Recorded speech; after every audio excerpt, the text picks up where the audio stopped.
All right, day 28 of Operation Epic Fury, and Iran just made a move that got everyone's attention. On March 27th, the IRGC launched a coordinated ballistic missile and drone strike directly at Prince Sultan Air Base, the U.S. Air Force hub about 60 miles south of Riyadh. According to Air and Space Forces magazine, the attack wounded at least 10 to 12 U.S. service members, 2 of them seriously, and damaged multiple aircraft. Here's what makes this hit different from most Iranian strikes. They were not going after random infrastructure. According to the Aviationist's satellite analysis, the targets on the flight line included KC-135 Stratotanker aerial refueling aircraft and an E-3G AWACS, the airborne radar and command aircraft that coordinates every U.S. strike mission over Iran. According to Jerusalem Post's defense analysis, Iran demonstrated an ability to identify and strike the very platforms that are making large-scale U.S. air operations against Iran possible. That is a strategic targeting decision, not a random lash-out. So today we're going to break down exactly what happened, what Iran hit and why, how the U.S. responded, and what this tells you about where this war is actually heading. Because the answer might surprise you. You have to understand what these aircraft actually do to understand why Iran targeted them. The KC-135 Stratotanker is the reason F-35s, F-15Es, and B-52s can fly combat missions deep into Iran for hours at a time. Without aerial refueling, those fighters have maybe 45 minutes over target before they need to turn for home. With a tanker on station, that same jet can loiter, re-attack, and come home with fuel to spare. According to Military Times, the U.S. Air Force operates approximately 376 KC-135s across active and reserve units, each one valued at roughly $80 million. These are not expendable assets. The E-3G AWACS is even more critical and significantly harder to replace. According to Jerusalem Post's analysis, the Air Force had already cut its E-3 fleet to 16 aircraft, of which 6 were deployed to the Middle East before the war. The E-3 provides 360-degree radar surveillance across a 250-mile radius. It is the brain that tracks Iranian drones, cues intercepts, deconflicts U.S. and Israeli airspace, and coordinates the entire kill chain. According to Jerusalem Post, one E-3G Sentry was reportedly destroyed in the March 27th strike, with satellite imagery showing an airframe with missing engines and collapsed structure on the flight line. Iran's targeting logic here is straightforward.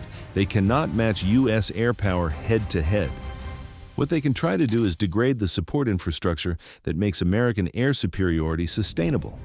Take out enough tankers and AWACS, and fighters start having to cut missions short, loiter times shrink, and the pace of strikes slows. That is the strategic calculation behind the March 27th strike. According to the Defense News' analysis of the strike, the IRGC Aerospace Force launched approximately 6 ballistic missiles alongside 29 drones in a coordinated assault on the base. This is classic Iranian saturation doctrine. You are not launching one precise weapon at one target. You are flooding the defensive systems with simultaneous threats from multiple directions and altitudes.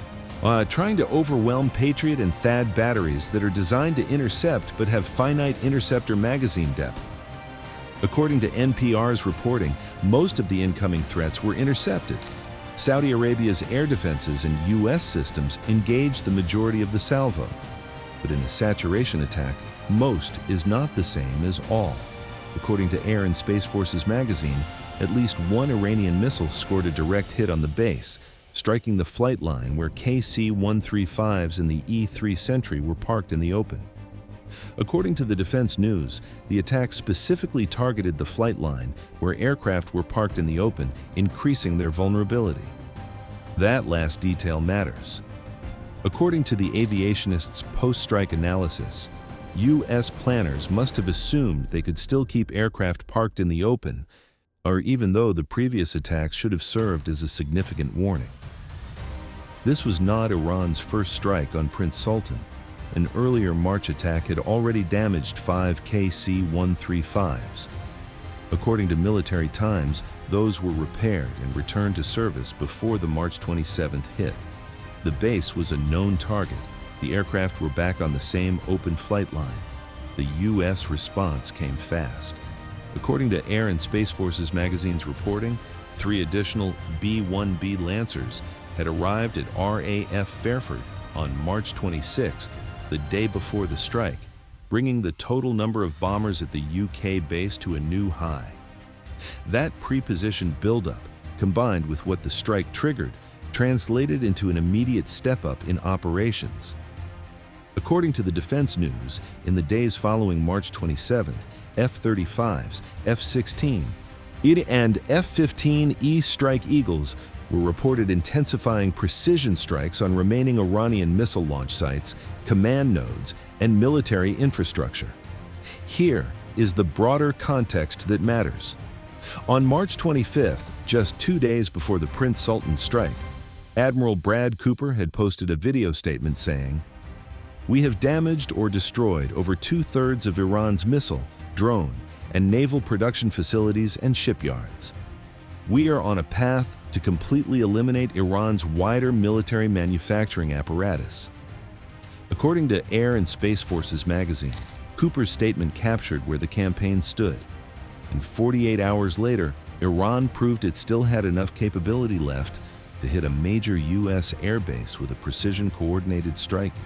And that gap between 2/3 of production destroyed and still capable of hitting Prince Sultan is the honest picture of where this war stands.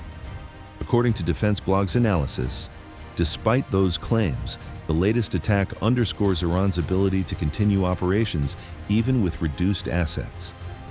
Degraded is not defeated. The remaining 1/3 of Iran's missile capability is apparently still lethal enough to reach a U.S. base in Saudi Arabia. If the Prince Sultan strike was not enough for one day, the Houthis also launched a projectile toward Israel on March 27th, according to NPR's reporting. According to NPR, Israel's military intercepted it. But here's the significance. According to NPR, this marks the first time during the Iran war that Israel has faced fire from that country. The Houthis had been quiet during the Iran conflict up to this point. Day 28 is apparently when they decided to re-enter the picture. What does that add to the threat picture? The Houthis in Yemen demonstrated during 2023 to 2025 that they could sustain drone and missile launches against shipping and military targets for months with minimal resources. According to NPR's reporting on the broader March 27th picture, Bahrain and the UAE were also intercepting Iranian drones overnight. A worker in Oman was reportedly hit by a drone. The geographic spread of Iranian-linked attacks is widening, even as Iran's core military capability continues to degrade. But at the same time, and this is the part that matters for where this ends, Secretary of State Rubio was in France on March 27th, meeting with G7 foreign ministers. According to NPR, the G7 issued a joint statement calling for the immediate cessation of attacks against civilians and civilian infrastructure and the restoration of safe and toll-free freedom of navigation in the Strait of Hormuz. The military pressure and the diplomatic track are running simultaneously. That combination, maximum military pressure plus active diplomatic engagement, is exactly the posture the administration has been describing since the start. There is a question that multiple defense analysts have raised after the March 27th strike, and it is worth addressing directly. According to the Aviationist's post-strike analysis, Chinese commercial satellite imagery from late February had already revealed the concentration of high-value targets at the base, raising questions about force protection measures amid heightened Iranian ballistic missile capabilities. 6 E-3 Sentries and 13 KC-135s sitting on an open tarmac, visible to commercial satellites and therefore visible to anyone, was a known vulnerability. According to the Aviationist, such shelters are not suitable for large aircraft like tankers, transport aircraft, or strategic bombers, which is a real constraint. You cannot fit a KC-135 into a fighter jet hardened shelter. These are large aircraft that by their nature have to be parked in the open. The solution is dispersal, spreading aircraft across multiple bases so no single strike can take out a large concentration. According to Times of Islamabad's analysis, analysts suggest hardened aircraft shelters or dispersal tactics may become necessary to safeguard remaining tankers essential for any extended engagement. The human cost of this war is also real and worth acknowledging. According to Air and Space Forces magazine, more than 300 U.S. service members have been wounded in Operation Epic Fury as of late March. According to Stars and Stripes, 13 service members have been killed, including 6 airmen when a KC-135 went down over Iraq earlier in the conflict, and 1 soldier in a previous Prince Sultan attack on March 1st. These are real people doing an extraordinarily difficult job under real threat, and the March 27th strike is a reminder of that. Here is the strategic read on what Iran's March 27th targeting decision actually reveals. When a military force starts going after your logistics instead of your frontline combat power, it tells you something about what they can and cannot do. Iran cannot contest U.S. air superiority directly. That fight was over in the first week. What they are doing instead is trying to make U.S. air operations expensive to sustain by threatening the support infrastructure, the tankers that extend range, the AWACS that coordinate the kill chain, the forward bases that reduce transit time. That is a smart strategic choice given their position. It is also a sign of limited options. Going after KC-135s parked on a Saudi flight line is a very different operation from Iran's Day One posture of launching hundreds of ballistic missiles at Israeli cities and U.S. bases simultaneously.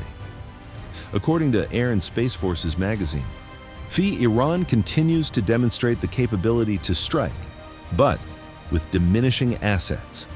The attacks are getting more targeted and more strategic precisely because Iran has fewer broad-spectrum options remaining. On the diplomatic side, according to Stars and Stripes, March 31st reporting, Hegseth confirmed negotiations are real and gaining strength, with active engagement from Witkoff, Kushner, Vance, and Rubio.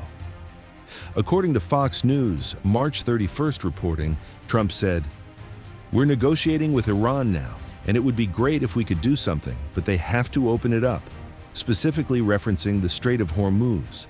The military is continuing to apply pressure.